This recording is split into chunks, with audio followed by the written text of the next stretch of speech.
DW Africa Link. Let's talk sports. The year 2024 was electrifying and filled with thrills. Records were broken and some athletes made history.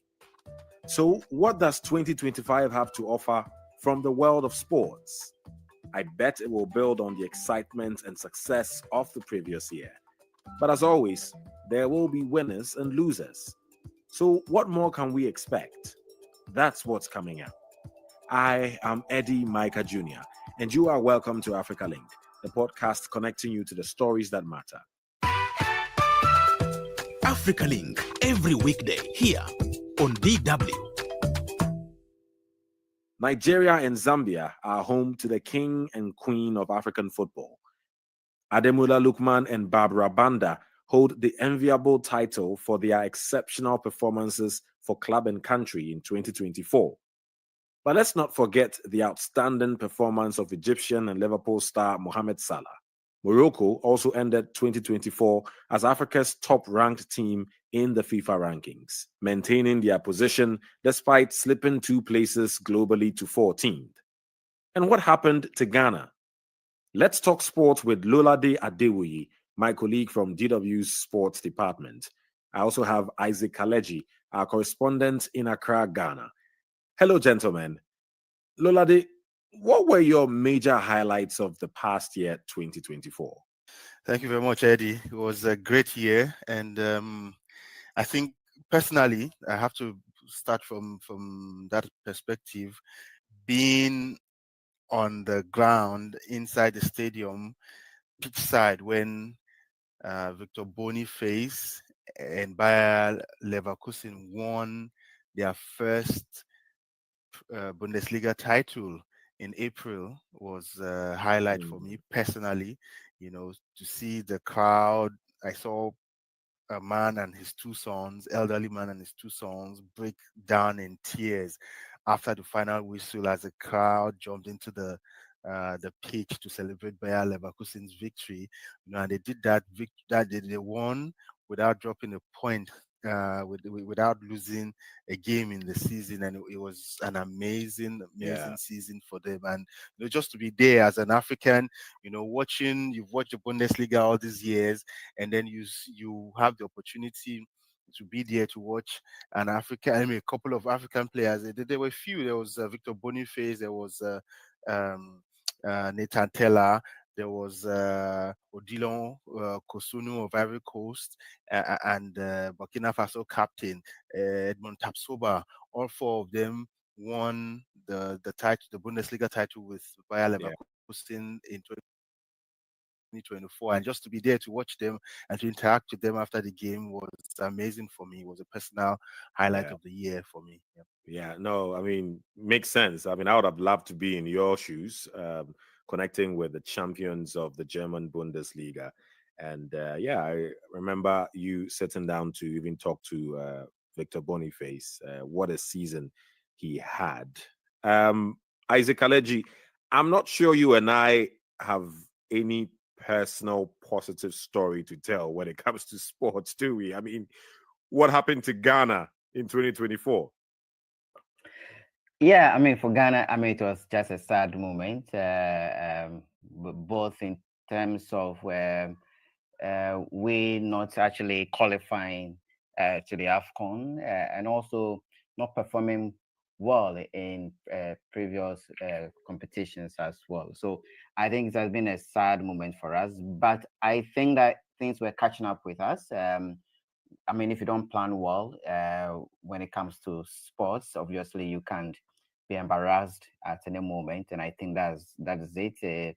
We just need to now begin to put things in order and shape properly for the future. And I hope that the football managers actually realize that and we put things in order. But indeed, it hasn't been, 2024 wasn't a good year at all for us sports-wise.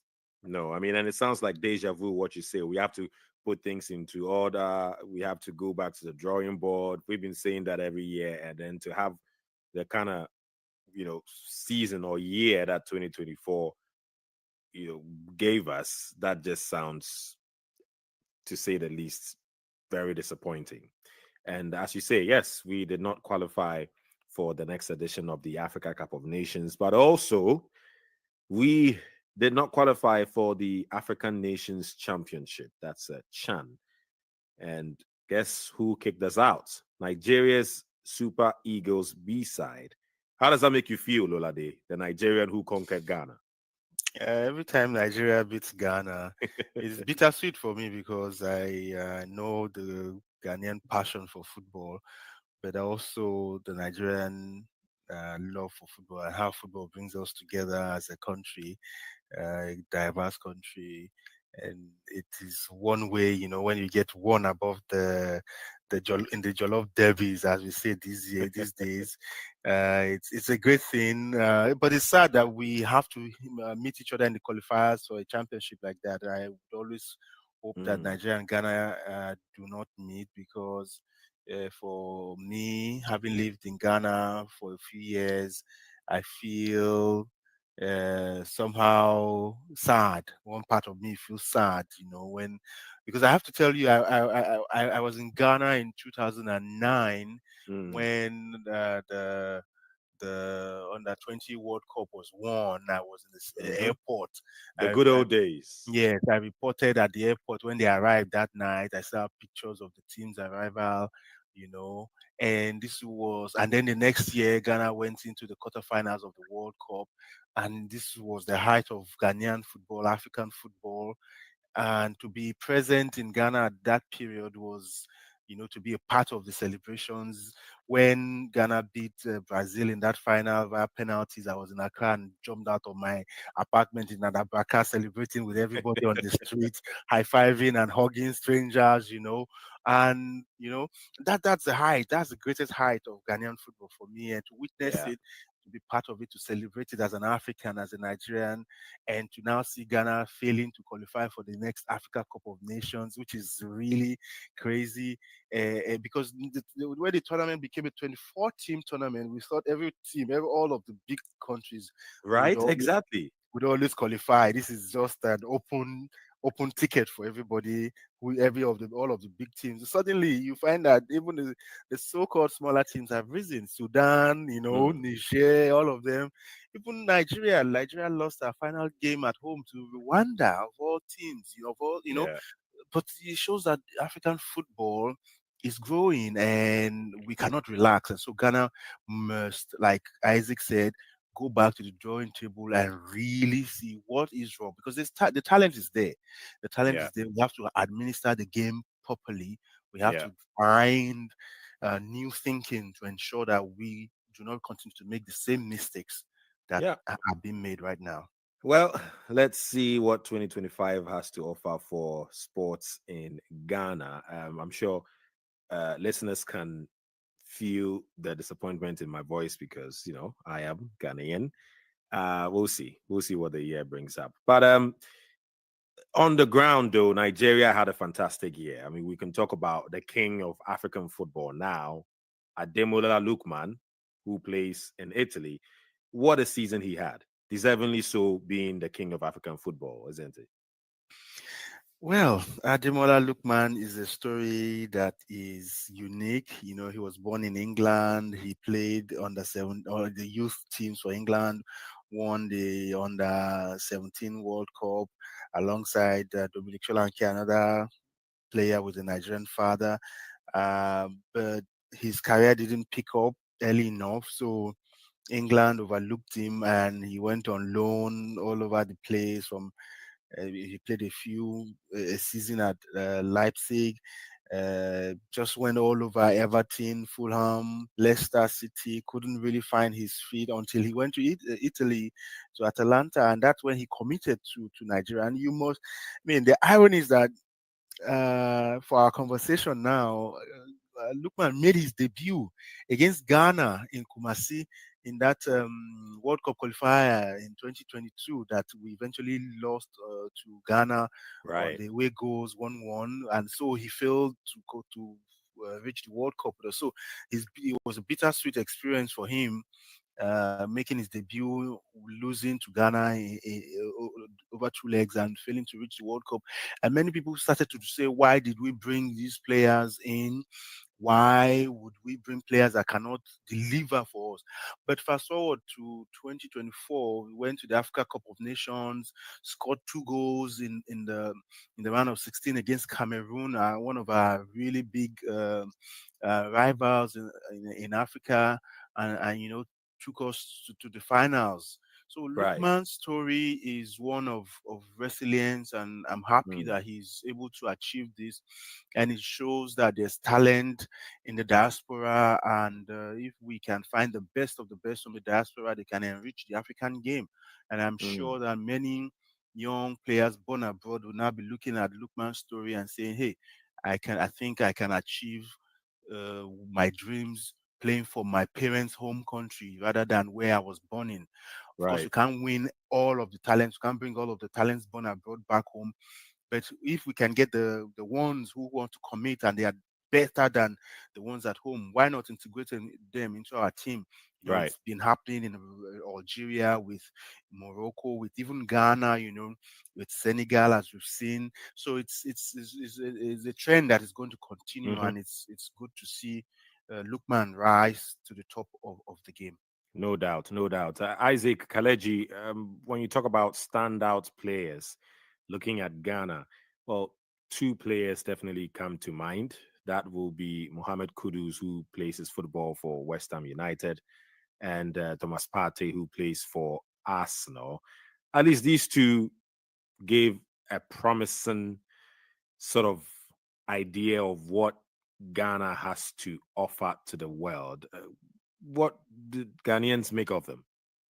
Initially, I mean, when Kudus burst onto the scene in terms of how he was playing at Ajax before even his move to the Premiership in the UK, England. I mean, people loved him. I mean, when it comes to the national team, he plays well, and you could see that even the World Cup competition, what he did, and so people really were excited about him. And obviously, people were expecting that there'll be that kind of consistency when it comes to the national team. But there were some challenges when in our qualifiers to the AFCON, and even during the AFCON, the previous edition. And so people began to have a bit of a challenge with his performance. And sometimes the pressure can hit you up.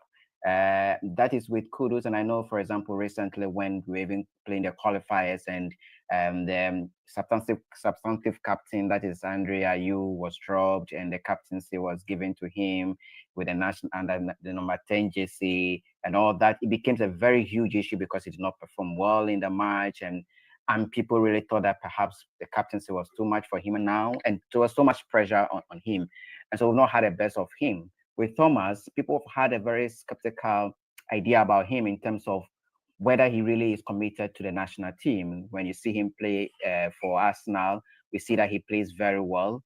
But when it comes to the national team, we don't see that actually transitioning actually to see him perform so well in the national team.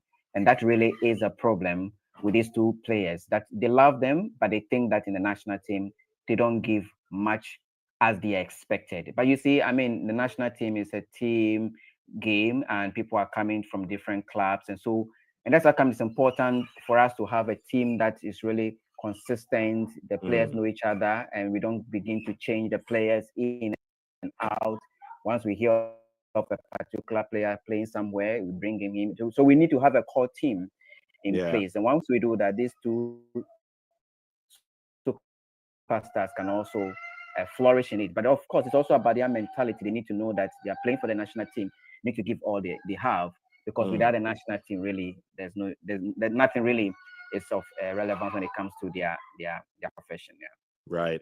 Kaleji, we are recording this on New Year's Day, and I can tell your family in the background is still, enjoying the fresh new year that we've entered. So I'll leave you to connect with them for a bit while I go to Lolade. Lolade, we talked about the king of African football. There's no king without the queen, and Zambia this time produced the queen of African football, Barbara Banda. Not too surprising, is it? Well, it's not surprising, as you said. It's been coming, Banda burst onto the international limelight at Tokyo 2020 Olympic Games, where she scored a hat trick um, at the Olympic Games, and then she became the first footballer to score 2 hat tricks at 2 Olympic Games when she scored another hat trick at Paris 2024, the Olympic Games in Paris. It was a year for her to really become, because many people didn't know her. She played in China, and uh, but then she made a big money move, the second highest, uh, second most expensive women's football transfer ever made to the Women's Soccer League in the Yeah. US. Yeah. And this was also the first, the highest was just is also her teammate, Rachel Kundananji. So, but Barbara has stood out for the national team. They finished third at the Women's Africa Cup of Nations in Morocco 3 years ago, and now they have an opportunity to really dominate the continent with both stars, Rachel and Barbara, and the rest of their team. We're not sure when the WAFCON will be played again in Morocco because of the calendar, the kind of fixtures are Yeah. heavy this year, international fixtures, the calendar, but it's a disservice to women's football that we don't know the date for the WAFCON, for the next WAFCON, because I can't wait to see Zambia really come to the top and try to win it, because they have this really good crop of players that need to stamp their dominance on the continental stage, and Yeah. they need to secure their legacy in Africa by winning the WAFCON, and Barbara Banda can lead them there. South Africa have finally overcome or broken the Nigerian hold on the title, so maybe we'll see Zambia be the next winners of the WAFCON. But Barbara Banda is that phenomenon that is Yeah. revolutionizing Zambian women's football, and I can't wait to see her play at the WAFCON again. You and me both. Fantastic player by all standards. And you mentioned Morocco in your submission. Morocco ended the year 2024 the best team in Africa. Is there anything to be argued when it comes to that, or deservingly so? Morocco is. I'm afraid that Morocco would, this form that they are in, they would go and just annex the AFCON, next this year, as we are in, December. So Yeah. they are a really good side. They are they came out of the World Cup in 2022, Africa's best ever finish, semi-finals, played in the group in the third place game, lost to Croatia, but they came out of that World Cup as the best team from Africa ever on the global stage. But they came to the AFCON expecting to roll over everybody, Unfortunately for them, the AFCON, as it is not, it's become a giant killer's space.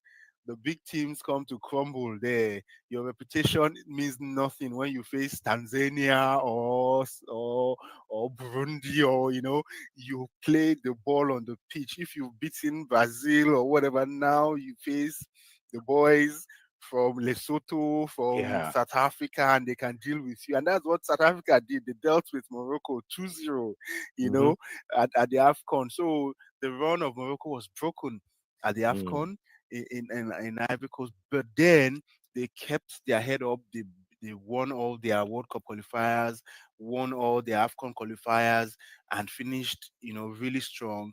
And they are the informed team in Africa at the moment, and I, No doubt. just want to see them continue that form, and they could just be the shoo-in for the winner for the AFCON title in December. Okay. We'll have to wait and see if they can make it count so far, how fantastic they've been as a team. Isaac, I wish we could be saying same for the Black Stars. I mean, they are not even going to be playing in the AFCON, so we'll have to wait our time to see how it goes. But when you were talking about how Ghana and how Ghanaians are disappointed with even these two players, there are two superstars, Thomas Partey and Mohamed Kudus, and people feeling there was little commitment from, say, a player like Thomas Partey. What do we blame here? Are we blaming the coach Otuado, who clearly has come under intense fire? Are we blaming the management? Once upon a time, there was a GFA president, Ghana Football Association president, Kwesi Nyantakyi, who, left his post or was forced out of his post due to some corruption allegations. Those were the good times of Ghana. Now, Ghana is at the worst we've seen in quite a while, isn't it? Yes, I think basically, I mean, we've changed coaches over and over again in Ghana, looking at our football history. And so I think that, yes, people will blame, the first person they will blame will be coaches. I mean, when Otuado was able to lead Ghana to beat Nigeria to qualify for the World Cup, I mean, people were excited. They thought that he was genius. He did well in that particular competition to get us to the World Cup. When he decided to let go, people were disappointed. He's back. I think for coaches, when the team is not playing well, they'll blame the coach. But I just think also it's also about the talents we have and how to properly coordinate them. People have also complained about call-ups in terms of whether we have the best of talents or players being called up to the national team. And I think it goes for every country. Once they're not performing well, there'll be someone to blame. I think for Ghana, it's about coaches, about players, but it's also about the institution of the Football Association. How are we making things, structuring things properly? Do we have is there a problem? Is there a problem? Is it just a sort of mismanagement thing, a transition thing from different levels to the next? What's going on? Yeah, I think so. I think, again, you cannot have a football team that you say is largely based on players playing abroad. You still need to have some local talents as well. And if you ask me, if you look locally, we don't have much talent you could say can walk into the national team and play. I mean, that is quite disappointing. What it means is that our league isn't performing well, is not doing well. So we have a problem with talent. Even our youth football teams are not doing well. The under 17, 20, they're not doing well. It means that we have a structural problem with talent, with grooming people, and ensuring that they mature properly and then they get onto the stage. So we need to work on that, and that is purely Football Association management issues that we need to work on.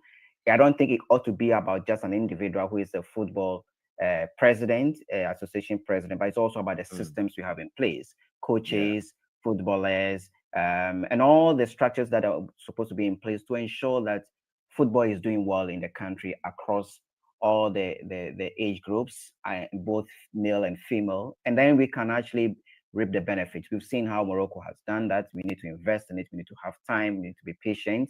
But we know that, of course, Ghana, no one is patient with you. But you need to take you need to take the bull by the horn and still have a plan. And I think that in the previous era, the late Ben Kofi, that much would be spoken about, had a plan. Okay, and that plan for the Ghana football was good. Even though people may complain, but ultimately we reap. That is how come we reap the benefit from Chile Montari, Kaledzi, and all those players who became superstars. So I think we need to rebuild, but with purpose, with structure, and hopefully in the next 4-5 years, we will begin to see the signal that yes, we are serious about it. So we gotta wait 4 or 5 years, and that's even if we are lucky. Now, talking about hunger for success, Lolade, one player that has been totally outstanding, and he's not the king of African football, at least per award, but his performance on the field for his club, Liverpool especially, has been outstanding. I don't need to mention the name. We all know I'm talking about Mohamed Salah. Just how good has he been, especially wrapping up the year 2024? Mohamed Salah, Mohamed Salah's his goals for Liverpool this season Mm. has been immense. This 2024-25 season, he scored 17 goals so far. He's leading the table in goals and assists, 13 assists for Liverpool, and that's why they are 6 points ahead of the second placed team on the Premier League table. He's going to be 33 in June, and there's a resurgence in his career, in his ability. I think he's taking good care of himself. Okay, fingers crossed. It's always great when any African player or sports person is doing great. You know how biased we are. We talked about sports and focused a lot on football. In fact, only on football, but we've also had some fantastic athletes, do great. Wrapped up 2024 on a high. And hopefully the next time we can delve into some of the other popular sports on the continent. But yeah, Lolade Adewuyi, my colleague from DW Sports Department, also Isaac Kaledzi, DW correspondent in Accra, Ghana. Thank you very much, gentlemen. So what do you think? Will 2025 be a great year for African sports?